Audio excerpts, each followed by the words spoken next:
नमस्कार, रिवर 24 के ताज़ा तरीन अंक के साथ मैं शैलेंद्र। सबसे पहले प्रमुख खबरें। विदेश में मेडिकल कॉलेज में एडमिशन दिलाने के नाम पर छात्र से 11 लाख की ठगी। आदर्श विज्ञान महाविद्यालय में चल रही अनियमितताओं को लेकर अखिल भारतीय विद्यार्थी परिषद ने सौंपा ज्ञापन। समान पुलिस को मिली बड़ी सफलता, लगभग आधा क्विंटल गांजा के साथ तस्कर गिरफ्तार। और चुनावी सरगर्मी बढ़ी, भाजपा ने सिमरिया में तो कांग्रेस ने मऊगंज में दिखाया दमखम। इन खबरों के साथ अन्य खबरें विस्तार से। मेडिकल कॉलेज में एडमिशन दिलाने के नाम पर ऑनलाइन ठगी का मामला प्रकाश में आया है। इन दिनों ऑनलाइन फ्रॉड के मामले बढ़ते जा रहे हैं। तमाम जानकारियों के बावजूद लोग लालच में आकर फंस जाते हैं।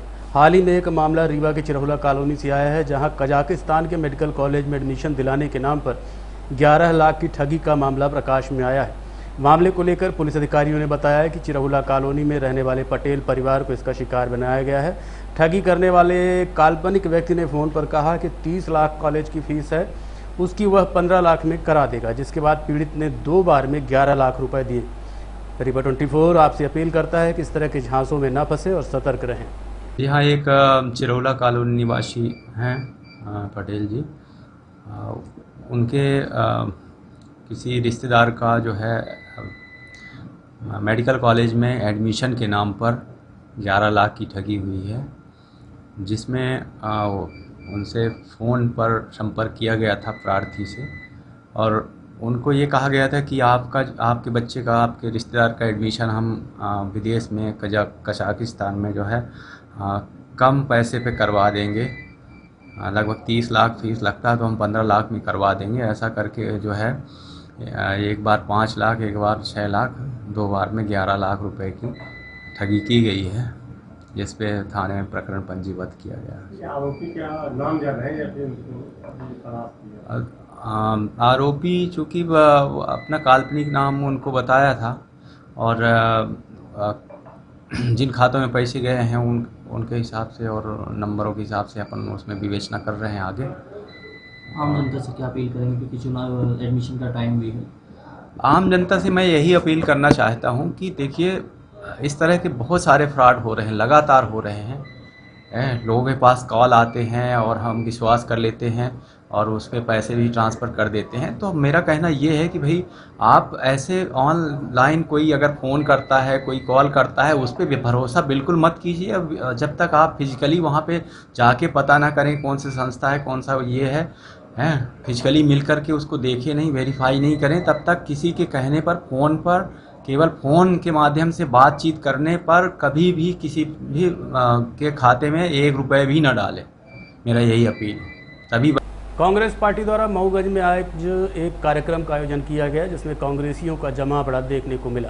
कांग्रेस के पूर्व विधायक सुखेंद्र सिंह बन्ना ने मऊगंज जिला बनने के बाद पत्रकार वार्ता आयोजित करके जानकारी दी थी कि 22 अगस्त को मऊगंज में एक बड़ा कार्यक्रम किया जाएगा। इसी क्रम में आज मऊगंज में कांग्रेस पार्टी द्वारा शक्ति प्रदर्शन देखने को मिला। इस अवसर पर विंध्य के कई दिग्गज नेताओं को एक साथ मंच पर देखा गया। हालांकि कार्यक्रम का आयोजन मऊगंज को जिला बनाने में महत्वपूर्ण भूमिका निभाने वालों को प्रशस्ति पत्र देकर सम्मानित करने का था, लेकिन इसे कांग्रेस का शक्ति प्रदर्शन ही माना जा रहा है। कांग्रेस के सारे दिग्गज विधायक सुखेंद्र सिंह बन्ना को इसका श्रेय देते नजर आए। वैसे इस बात से तो इनकार नहीं किया जा सकता कि सुखेंद्र सिंह बन्ना ने मऊगंज जिला बनाने में काफ़ी संघर्ष किया है। सूत्रों की माने तो मऊगंज में आयोजित कार्यक्रम के दौरान जिस तरह से सुखेंद्र सिंह बन्ना को आगे लाया गया है, उससे एक बात तो तय है कि मऊगंज विधानसभा में सुखेंद्र सिंह बन्ना ही कांग्रेस के उम्मीदवार हो सकते हैं। वहीं भारतीय जनता पार्टी के ऊपर भी पूर्व नेता प्रतिपक्ष अजय सिंह राहुल ने तंज कसा। उन्होंने कहा कि 1000 में गरीब महिलाओं का वोट शिवराज सिंह चौहान खरीदना चाहते हैं, जो चुनाव के बाद मिलेगा कि नहीं इसकी भी गारंटी नहीं है। आपको बता दें कि कार्यक्रम के दौरान भारी बारिश भी होने लगी, लेकिन कांग्रेसी नेता लगातार मंच पर डटे रहे। वहीं जनता भी सुनने के लिए बैठी रही।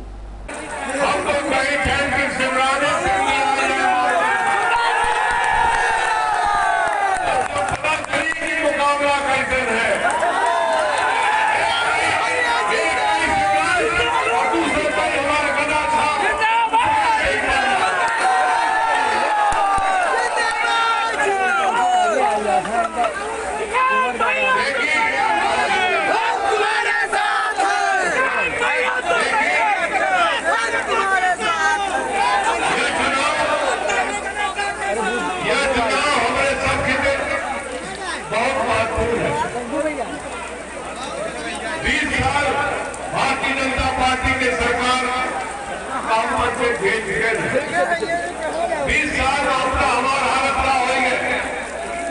मऊगंज के हमारे अनुरा के अध्यक्ष महोदय गुप्ता जी आप पर भाषण देते हैं। व्यापारी परेशान, हमारे बीच में प्रजापति जी आए, गरीब परेशान, पटेल जी को भाषण दी, किसान परेशान, तो भैया खुश हो रहे हैं। कोई नहीं एक आदमी को खुश है तो हर चुनाव में जात है वो खराब नाम रहने चाहिए। इनके को विधायक आए झोला जाट वो सूट केस लेके लौटा थे हर चुनाव।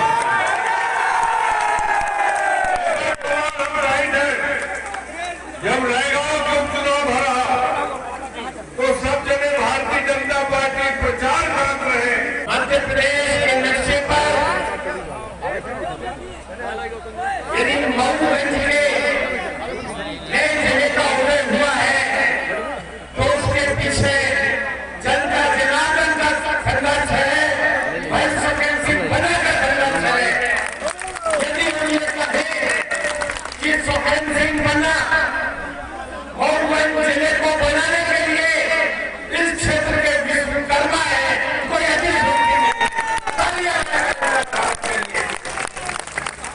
आज हम देख रहे हैं कि मुख्यमंत्री आते हैं, बड़े बड़े नेता आते हैं, वही मऊगंज को जिला बनाने की बात करते हैं। और जिला बनाने के लिए जिनने बुनियाद रखी, जिनने जनता जनार्दन की आवाज 50,000 लोगों को गिरफ्तारी लेकर की, उस व्यक्ति का नाम सुखेंद्र सिंह बना है। हमें गर्व है हमारी पार्टी में ऐसे नेता है, हमें गर्व है जो जनता जनार्दन से जुड़े हैं, जनता की दुख तकलीफ को समझते हैं।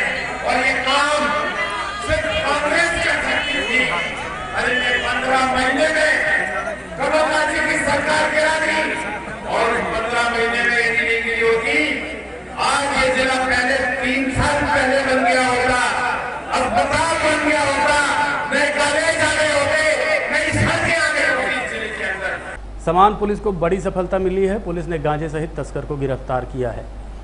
पुलिस को मुखबिर द्वारा सूचना मिली कि एक तस्कर गांजा बेचने की फिराक में रीवा आ रहा है, जिस पर समान पुलिस अलर्ट हुई और घेराबंदी करके स्विफ्ट डिजायर कार से लगभग 44.5 किलोग्राम गांजा बरामद किया है। आरोपी को गिरफ्तार कर लिया गया और पूछताछ की जा रही है। एसपी विवेक सिंह ने बताया कि बनारस से गांजे की खेप चली थी और उसे रीवा में बेचना था। पूछताछ के बाद ही मामला क्लियर होगा कि किसको गांजा बेचा जाना था। तस्कर को गिरफ्तार कर सलाखों के पीछे भेज दिया गया है, वहीं कार को जब्त कर थाने में खड़ा करवा लिया गया है। पुलिस को मुखबिर सूचना मिली थी कि एक व्यक्ति गांजे की खेप लेके शहर में सप्लाई करने के लिए आया हुआ है और जिसके आधार पे समान पुलिस ने घेराबंदी करके उस आरोपी को पकड़ा है और गाड़ी से उसके करीब 44.5 किलो गांजा जब्त किया गया है, जिसमें प्रकरण कायम करके आगे की विवेचना उसमें की जा रही है। कहाँ से कहाँ लेके आया था, कहाँ सपोर्ट करना था? ये रीवा में ही सप्लाई करने आया था और अभी बाकी उसे पूछताछ की जा रही है। और जो लाना बता रहा है ये बनारस रोड से लाना।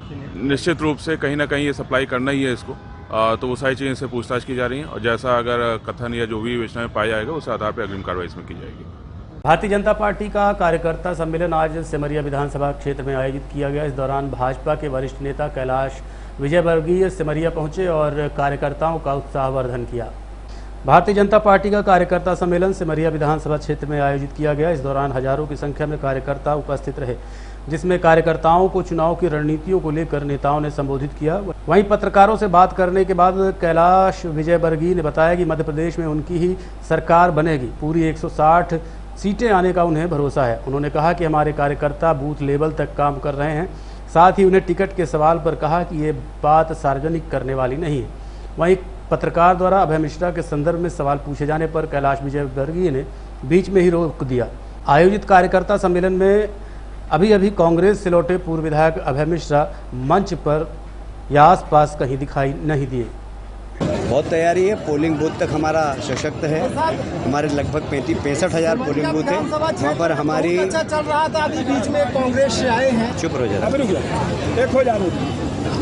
65,000 पोलिंग बूथ थे। उसके सशक्तिकरण का कार्यक्रम है। हर पोलिंग बूथ पे हमारे पास कार्यकर्ता हैं और वो जनता के बीच में जाकर सरकार की योजनाओं और उनके लाभान्वित होने वाले कार्यकर्ताओं से मिल रहे हैं और हमें विश्वास है कि हम 160 से ज़्यादा सीटें मध्य प्रदेश में जीतेंगे और एक बार फिर से सरकार बनेगी। टिकट के बंटवारे को लेकर के क्या नीतियाँ बनाई गई हैं? पुराने विधायकों की टिकट कटेगी या फिर? अब ये नीति सार्वजनिक थोड़ी की जाती है। बीजेपी के विरोधी माने जाने वाले व्यक्ति को कैसे दोबारा बीजेपी ने एक्सेप्ट कर लिया, इसमें क्या रणनीति थी और क्या योजना बनाई गई इसके तहत? अब देखिए, ये ऐसे प्रश्न हैं जिसका जवाब इस प्रकार नहीं दिया जा सकता, पर ये बात सही है कि भारतीय जनता पार्टी को जो भी व्यक्ति योगदान देगा हम उसका स्वागत करेंगे। सागर में मल्लिकार्जुन ने आज घोषणा की है कि वहाँ पे संत रविदास जी की विश्वविद्यालय बनाया जाएगा उनके नाम से, अगर सरकार बनती है तो। जी, अगर कांग्रेस की सरकार बनती है मध्य प्रदेश में तो सागर में संत रविदास जी के नाम से एक विश्वविद्यालय खोला जाएगा। अगर बुलाना उन्होंने, इसका मालूम है कि उनको विश्वास ही नहीं है कि सरकार बनने वाली, और हम दावे से कह रहे हैं कि हमारी सरकार बनने वाली है। 100 करोड़ रुपए में मंदिर बन रहा है और संत रविदास जी का प्रदेश ही नहीं देश के अंदर जो सम्मान कांग्रेस ने नहीं दिया वो सम्मान हम देने का काम करेंगे। लोकसभा चुनाव को लेकर क्या क्या? लोकसभा चुनाव में हम 350 से ज़्यादा सीट जीतेंगे और एक बार फिर से मोदी जी देश के प्रधानमंत्री। राहुल गांधी हो गया। अखिल भारतीय विद्यार्थी परिषद की जिला इकाई द्वारा आज आदर्श विज्ञान महाविद्यालय का घेराव करते हुए ज्ञापन पत्र सौंपा गया। छात्र संगठन अखिल भारतीय विद्यार्थी परिषद की जिला इकाई द्वारा आज रीवा शहर के आदर्श विज्ञान महाविद्यालय का घेराव करते हुए ज्ञापन पत्र दिया गया। इस दौरान छात्रों ने आरोप लगाया कि कॉलेज में अध्ययनरत छात्र छात्राओं के साथ लगातार अनियमितता की जा रही है, साथ ही शैक्षणिक कार्य भी सही तरीके से नहीं कराया जा रहा है। छात्रों ने कहा कि इसके साथ ही कॉलेज की प्राचार्य द्वारा तानाशाही रवैया अपनाया जा रहा है। छात्रों का आरोप है कि प्राचार्य द्वारा उनसे मिलने का समय 3 से 5 बजे तक निर्धारित कर दिया गया है। इससे उन छात्रों को परेशानियां हो रही हैं जो ग्रामीण क्षेत्र या दूर दराज के इलाकों से आ रहे हैं।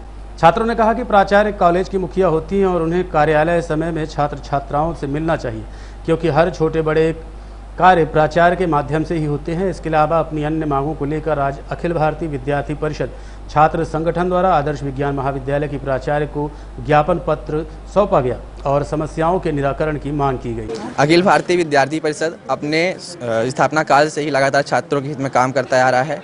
शासकीय आदर्श विज्ञान महाविद्यालय में छात्रों को लगातार बहुत सी सारी समस्याओं का सामना करना पड़ रहा है, जैसे कि क्लासें रेगुलर नहीं लग रही हैं। प्राचार्य महोदया से मिलने के लिए समय निर्धारित कर दिया गया है 3 से 5। अगर कोई भी विद्यार्थी गांव से आता है तो वो 5 बजे तक नहीं रुक सकता है। और भी ऐसी बहुत सारी समस्याएं हैं, जिसके चलते आज अखिल भारतीय विद्यार्थी परिषद शासकीय आदर्श विज्ञान महाविद्यालय इकाई द्वारा एक ज्ञापन का योजना बनाई गई है। इसलिए आज यहाँ ज्ञापन हो रहा है। विज्ञान महाविद्यालय में हो रही छात्रों के साथ लगातार अनियमितताएं, अत्याचार और प्राचार्य की तानाशाही के खिलाफ छात्रों की आवाज़ उठाने के लिए यहाँ पास एकत्रित हुए हैं। यहाँ पास प्राचार्य महोदय का जो तानाशाही व्यवहार है छात्रों के साथ, वो यदि छात्रों को कोई भी समस्याएं होती है तो उन्होंने समय निर्धारित कर दिया है कि 3 से 5 मिलेंगी। यदि प्राचार्य जो महाविद्यालय की मुखिया होती हैं, छात्रों का काम तो पड़ता ही है, एक छोटी सी भी साइन होती है तो प्राचार्य से करानी पड़ती है। तो उसके लिए यदि प्राचार्य 3 से 5 समय निर्धारित किए हैं और छात्र दूर से आते हैं, छात्र देव तालाब से आ रहे हैं, तो वो उनको 3 बजे तक ताकें, तब ना उनका काम होगा। तो प्राचार्य महोदय से हमारी यही मांग है कि छात्रों की समस्याओं का निवारण शीघ्र। मिलते हैं इस छोटे से ब्रेक के बाद। Pentium point group of institutions, a key to success. जी हाँ, Pentium point group of institutions, जहाँ पर आपको मिलते हैं BA LLB 5 year full time program, LLB 3 year full time program bar council of India से मान्यता प्राप्त हैं। MBA के 2 year full time program AICTE New Delhi से मान्यता प्राप्त हैं। पेंटियम पॉइंट टेक्निकल कॉलेज में स्नातक व स्नातकोत्तर के सभी पाठ्यक्रम संचालित हैं, जिनमें प्रवेश प्रारंभ है। हमारा कॉलेज कोड है P500। याद रखिए, सामान्य वर्ग BPL कार्ड धारकों को शिक्षण शुल्क में छूट व SC ST OBC छात्रों को मध्य प्रदेश शासन के नियमानुसार छात्रवृत्ति। आप संपर्क कर सकते हैं हमारे हेड ऑफिस में, जो है हेडगेवार नगर रेडियो कॉलोनी के सामने रीवा, और कॉलेज कैंपस में जो है करहिया सिमरिया रोड और हरदी सिमरिया रोड रीवा में।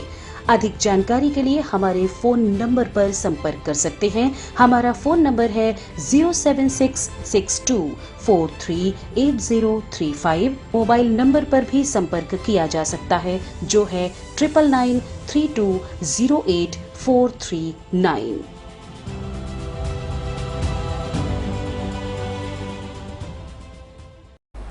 शासकीय जमीन में अवैध रूप से कब्जे को लेकर सिरमौर तहसील के मदरी गांव के ग्रामीणों ने आज कलेक्टर रीवा को ज्ञापन सौंपा है। मदरी से आए ग्रामीणों ने बताया कि सरकारी सड़क जो कि ग्रामीण और मवेशियों के आने जाने का मुख्य रास्ता है, जिस पर एडवोकेट वसंत प्रताप सिंह पिता सत्य प्रकाश सिंह ने जबरन कब्जा कर लिया है। न्यायालय द्वारा बेदखली के आरोप के बाद भी इस घर को गिरा दिया गया, लेकिन दबंगई के चलते इन्होंने फिर से कब्जा कर लिया। ग्रामीणों ने बताया कि रास्ता खुलवाए जाने के लिए ग्रामीणों द्वारा धरना प्रदर्शन और चक्का जाम किया गया था, जिस पर गोली चलाई गई और कई लोग हताहत हुए। मामले को लेकर अदालत में 307 का प्रकरण भी चल रहा है। ऐसी स्थिति में आम रास्ते पर वसंत प्रसाद सिंह द्वारा बार बार मकान निर्माण करके अवरुद्ध कर अदालत के आदेश की अवहेलना की जा रही है। ग्रामीणों ने कहा कि शिकायत कई बार की गई, लेकिन अभी तक कोई भी कार्रवाई नहीं हुई। अगर भविष्य में जल्दी ही कोई कार्रवाई नहीं हुई तो आमरण अनशन करेंगे और चक्का जाम किया जाएगा। क्या नाम है आपका? मेरा नाम प्रकाश नारायण तिवारी है। कहाँ से आप लोग आए हैं? हम लोग ग्राम पंचायत मदरी से आए हैं। थाना कौन सा? थाना गढ़ है, तहसील सिरमौर है। हम लोग कई बार ज्ञापन कलेक्ट्रेट में दे चुके हैं। एक हमारे यहाँ बसंत प्रताप सिंह वकील हैं पैसे से, वो एक बार घर पहले बनाए थे 19/12/2004 में उनका घर गिराया गया था और उसी मलबे से वो पुनः पूर्ण रूपेण 4-5 गांव के आम रास्ता को अवरुद्ध कर दिए हैं और लगातार निर्माण कार्य चालू किए हुए हैं। हम लोग आज ग्राम मदरी और पनगड़ी भटवा से करीब 50 की संख्या में आए हैं और कलेक्टर साहब के यहाँ ज्ञापन दे रहे हैं। अगर हमारे इस मांगों को पूरा नहीं किया गया तो हम लोग अब आमरण अनशन करने में मजबूर हैं।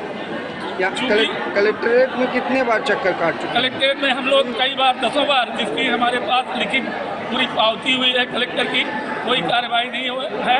अब हम लोग मजबूर होकर के वहाँ पर चक्का जाम और आमरण अनशन करने के लिए मजबूर हैं, चूँकि हम लोग यहाँ त्रस्त हो चुके हैं और वो पैसे से वकील हैं और मारपीट करने में भी आमादा होते हैं। उसी ज़मीन में एक बार हम लोगों के साथ मारपीट हुई, जो कि केस चल रहा है न्यायालय में। अब परेशान होकर के हम लोग या तो सल्फास खाएंगे या तो वहाँ पर चक्का जाम और आत्मदाह करेंगे। इसके अलावा हम लोगों के पास अब कोई रास्ता नहीं। अगर शासन प्रशासन हम लोगों की मांगों को पूरा नहीं करता है तो हम सभी ग्रामवासी आज 50 की संख्या में कलेक्टर के यहाँ आए। हम इतने आवेदन दिए हैं, लगातार हजारों आवेदन दिए हुए हैं। इन आवेदनों का कोई अभी तक सुनवाई नहीं हुई है। ये आवेदन हम लगातार दे चुके हैं, देख लीजिए आप, सैकड़ों आदमी की दस्तखत है, इनमें जो सिग्नेचर में है। सब लोग परेशान होकर के यहाँ आते हैं। मिलते हैं इस छोटे से ब्रेक के बाद। हड्डी जोड़ एवं रीढ़ रोग तथा स्त्री रोग एवं प्रसूति रोग का इलाज एक ही छत के नीचे। विघ्नहर्ता hospital and trauma centre, hotel landmark के पास, रतहरा, रीवा। डॉक्टर संतोष सोनी, पूर्व चिकित्सक, बॉम्बे हॉस्पिटल, मुंबई। हड्डी जोड़ एवं रीढ़ रोग विशेषज्ञ, छोटे चीरे एवं दूरबीन विधि द्वारा हाथ तथा पैर की हड्डियों का ऑपरेशन। गठियाबात, जटिल एवं बिगड़े हुए फ्रैक्चर का बेहतर इलाज करते हैं डॉक्टर संतोष सोनी। विघ्नहर्ता हॉस्पिटल ट्रामा सेंटर में ही स्त्री एवं प्रसूत रोग विशेषज्ञ डॉक्टर शैलजा सोनी भी उपलब्ध हैं, जिनकी देखरेख में नॉर्मल डिलीवरी, सिजेरियन ऑपरेशन एवं बच्चेदानी से संबंधित ऑपरेशन की बेहतर सुविधा। संतानहीन दंपत्ति तत्काल संपर्क करें। विघ्नहर्ता hospital and trauma centre, hotel landmark के पास, रतहरा, रीवा। सुविधाजनक एवं सफल इलाज हेतु आज ही संपर्क करें। विघ्नहर्ता hospital and trauma centre, hotel landmark के पास, रतहरा, रीवा। मोबाइल नंबर 7828781983 अथवा 8462956774 पर।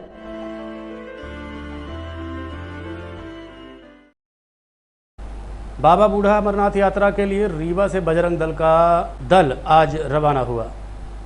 रीवा से बजरंग दल के कार्यकर्ता आज बाबा बूढ़ा अमरनाथ के लिए रवाना हुए। जिला मंत्री मनीष मिश्रा ने सभी कार्यकर्ताओं को टीका लगाकर इस साहसिक यात्रा में जाने के लिए शुभकामना दी। ये यात्रा प्रत्येक वर्ष बजरंग दल के द्वारा आयोजित की जाती है, जिसमें भारत से प्रत्येक कोने से बजरंग दल के कार्यकर्ता एवं सामान्य नागरिक भाग लेते हैं। बाबा बूढ़ा अमरनाथ जम्मू से लगभग 250 किलोमीटर उत्तर की ओर स्थित है, जहां चकमक पत्थर के शिवलिंग विराजमान हैं, जो हिंदुओं की आस्था का प्रतीक है। इसके दर्शन करने के लिए पूरे भारत से लोग प्रतिवर्ष इस यात्रा में सम्मिलित होते हैं। यात्रा को लेकर हमने बजरंग दल के जिला मंत्री मनीष मिश्रा से बात की। आज यहाँ पे सभी बजरंगी एकत्रित हुए हैं अपनी बूढ़ा अमरनाथ की यात्रा के लिए, जो कि जम्मू से शुरू होती है।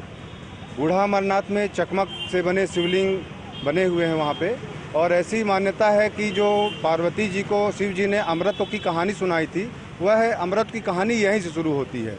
यह हिंदुओं का बहुत ही बड़ा आस्था का केंद्र है, किंतु कुछ समय पहले वहाँ पे आतंकवादियों की घटनाएं बहुत ज़्यादा हुई और हिंदुओं को पलायन हुआ, और आतंकवादियों ने, जिहादियों ने हिंदुओं को चुनौती दी कि अगर आप रह सकते हो तो यहाँ शिव आपका रहने नहीं देंगे, ना हिंदुओं को रहने देंगे।